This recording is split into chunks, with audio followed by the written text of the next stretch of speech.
Hello and welcome to episode 24 of the Neon 1000, my continuing exploration of this book given away with Neon magazine in the late 90s. So in episode 22 I covered the biopic section of the book, so as with the other lists I have compiled my own modern version, so basically films that were released from 1997 onwards, as that's when this book came out. These are notes. I did make an extensive list. The problem was, when narrowing it down, I found a lot of the films would be better suited in categories that come later on, such as Eddie the Eagle and I, Tonya would both be good in the individual sports section. So I didn't include those in this list, and there's quite a lot of them that, again, I thought would qualify better in other lists. So they're not on here. Alright. First up, Man on the Moon from 1999, where Jim Carrey plays method comedian Andy Kaufman, who famously appeared in the TV series Taxi, made appearances on Saturday Night Live.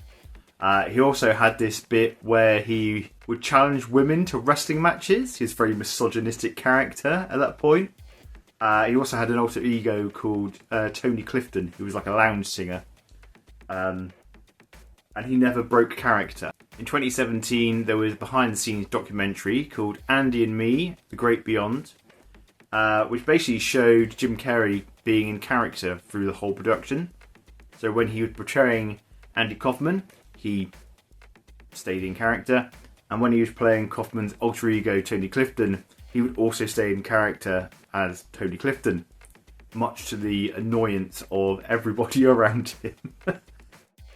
Finding Neverland from 2004, Johnny Depp playing J.M. Barrie, basically showing what led him to create Peter Pan. Walk the Line from 2005, Joaquin Phoenix as Johnny Cash, country music legend, basically following his early career when he was the bad boy of country music, through his early career, drug addiction and romance with June Carter. The film was nominated for various Oscars, including Best Actress, which was won by Reese Witherspoon for her portrayal of June Carter. Lone Survivor from 2013, the story of 4 Navy SEALs who were sent behind enemy lines to track down a leader of the Taliban. Once this film gets going, it is absolutely relentless. They're basically under fire the whole time, and there is a reason why it's called Lone Survivor. Spoilers. The Theory of Everything from 2014, Eddie Redmayne's Oscar-winning portrayal of theoretical physicist Stephen Hawking, largely following his early life, his rise in academia, and his physical decline as a result of motor neuron disease, or ALS, or Lou Gehrig's disease, whatever you want to call it. The Imitation Game, also from 2014, where Benedict Cumberbatch plays mathematician and Mr. £50 Note, Alan Turing, often described as the father of theoretical computer science. Turing was responsible for cracking German codes during the Second World War, and it was his work that led to a lot of large victories in the campaign. The Revenant from 2015, where Leonardo DiCaprio finally bags an Oscar after being nominated and losing 4 times by this point. He basically, all he had to do was have a fight with a bear. Who knew? The Lost City of Zed from 2016, the story of British explorer Percy Fawcett, who made numerous attempts to try and find this lost city in the Amazon.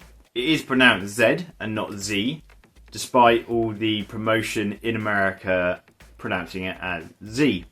So all the British actors who feature in the film playing historical British characters had to keep referring to the film as Z, because apparently Americans can't understand the difference. Tolkien from 2019, which they do mention numerous times in the film, is actually pronounced Tolkien. So this is the story of the early days of Lord of the Rings author J.R.R. Tolkien. It shows you a lot of things that basically influenced his story. So, for instance, he is a group of 4 friends, which basically are the hobbits in Lord of the Rings. He has a unrequited romance, which is very much like Aragorn and whatever that elf woman was called. Arwen? I don't know. I only watched it a little while ago as well. Finally, The Iron Claw from 2023. So anybody that knows me knows I'm a big wrestling fan. Watched it in and out my entire life, ever since the days of World of Sport on ITV on a Saturday afternoon. So obviously, if there's a wrestling film, I'm going to sneak it in there somewhere. But this is a good one, starring Zac Efron and Jeremy Allen White, among other people, obviously. It's not a two-man movie. Basically tells the tragic story of the Von Erich family, who were a bunch of wrestlers. There was a father and the various sons. All but one of the sons died at a very young age. So it's basically, like I said, a tragic story. There is different reasons why they don't make it to old age. The actual story of the Von Erichs is even worse than is depicted in the film. They actually took out some of the tragedy because the film would be too bleak. So they completely wrote out one of the brothers, and I believe there was a cousin as well, all of whom died at a young age. You can see that story in an episode of Dark Side of the Ring, which is how I knew about the whole story. Okay, so that's my list of modern biopics. Which ones do you think should be on the list? Which ones do you think I should have left off? What's your favourite biopic? Let me know in the comments below. So long, farewell.